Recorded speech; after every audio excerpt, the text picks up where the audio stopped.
You're listening to AI PRISM from Seoul Economic Daily. It's Tuesday, May 19. I'd like to share some thoughts about founders. When you're building in or with Korea right now, there's really, only one strategic question you have to answer. Right. It's where is your leverage? Exactly.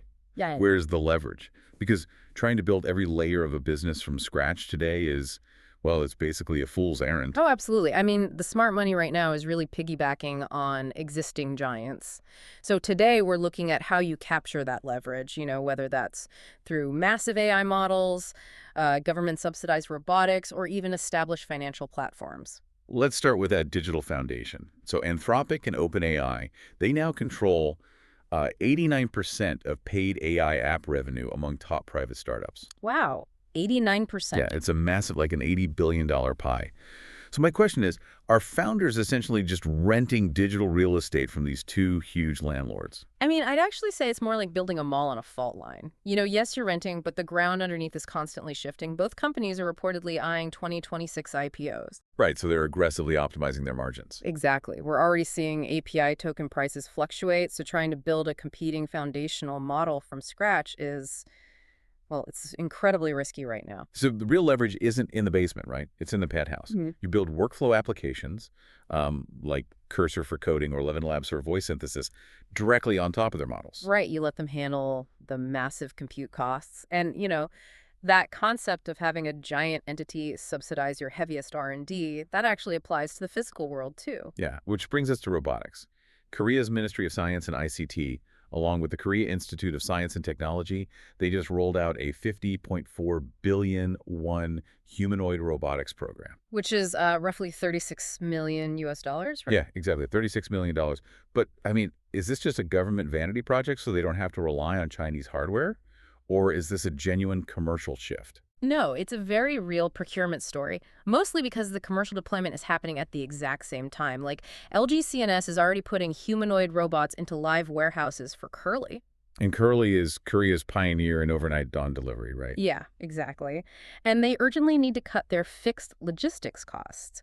So startups like WI Robotics, they aren't just doing lab research, they're actually tapping into this government co-investment to deploy real commercial solutions. Wow. So the government subsidizes your hardware R&D, and then corporate giants act as your test bed. That's huge. It really is. And the same logic, like piggybacking on massive scale, we're seeing that in digital distribution too. So Naver, which is effectively Korea's version of Google, is linking up with the gaming giant Nexon. Right, to integrate user accounts and Naver Pay. And the strategy here is brilliant. Naver runs this streaming platform called Chicks. Oh, right, the streaming site. Yeah. By integrating with Nexon, Naver captures massive viewer engagement and transaction volume, and they do it without spending a single one actually developing video games. Right, and then Nexon instantly gets distribution lock-in across Korea's biggest internet platform. It's a total win-win. Exactly. It's all about trading what you already have for what would just take way too long to build yourself. And we're seeing that exact same playbook in B2B finance right now, too. Just with, infrastructure instead of gaming IP. Take the new partnership between GoWid and Mastercard. Oh, yeah. Launching Korea's first pre-authorization corporate card system. This is essentially Korea's Brex opportunity. Which means building a modern corporate card for startups, right? Using software to manage limits dynamically. Because normally, the old way is wild. It really is. Normally, Korean employees pay out of pocket, they physically tape paper receipts to a form, and then wait weeks for reimbursement. Which is just incredibly inefficient. So instead of spending years trying to build a new proprietary payment network to fix it, GoWid just layers their expense software directly over Mastercard's existing global rails. Right. Managers pre-approve budgets digitally, and then the card only works for that specific amount. The expense report is basically finished before the card is even swiped. They bypass the hardest part of fintech just to solve a massive local pain point. I love that. Okay, so we've covered building and distributing efficiently, but if you're mapping out a go-to-market strategy in Korea right now, you really have to understand who is actually buying. Yeah, absolutely, because right now consumer spending is experiencing this massive K-shaped bifurcation. The numbers are just stark.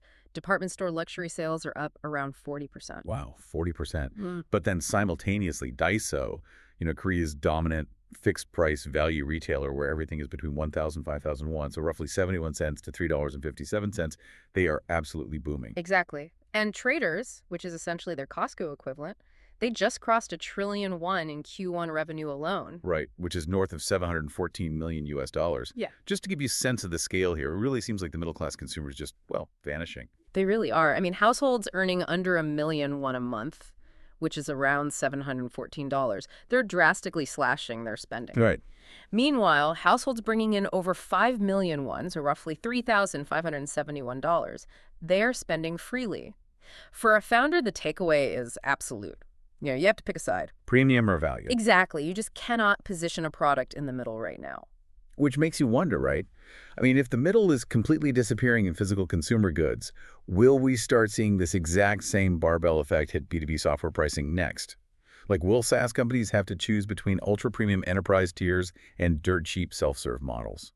It's definitely something for you to chew on as you map out your own pricing strategies. That's today's AI PRISM Founders. This episode was produced with AI assistance based on Seoul Economic Daily Reporting and reviewed by a human editor. AI PRISM is a 1 IFRA award-winning series. We'll be back tomorrow. You've been listening to AI PRISM from Seoul Economic Daily.